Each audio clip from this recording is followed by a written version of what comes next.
இது என்ன தூக்கி நிக்குது? உனக்கு என்ன 16 வயசு பருவம் நினைப்பா? பக்கத்து வீட்டுக்கு புதுசா குடி வந்திருக்கிறாக்காக என்ன விட 20 வயசு ஜாஸ்தி.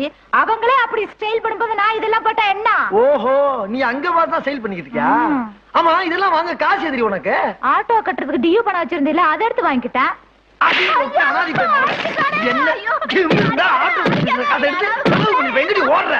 என் பொழப்புல மண்ணல் இப்படி ஓடுறியா? பிள்ளைய அமலமா உனக்கு பாவத்து, உனக்கு ரோசா, உனக்கு அசிங்கமா உண்டு. ஊரை பார்த்து அசிங்கமா போவேன். சொன்னாங்க என்ன அடிச்சுட்டேல, நான் எங்க ஆட்டோ ஓட்டிட்டு போறேன். இனிமே அடியே பிள்ளைல விட்டு ஓடாத, அனாதியா போகும் பிள்ளை. எனக்கு பத்தி பிள்ளை மேல சத்தியம் பண்ண அடிக்க மாட்டேன். அம்மா அடியே அடியே ஒன்னால தனியா இருக்க முடியாது. யாராவது பிடிக்கியா? அடியே நின்று அடியே அடியே அடியே எழுக்க பத்து அடியே. இந்தாங்க இது பாருங்க.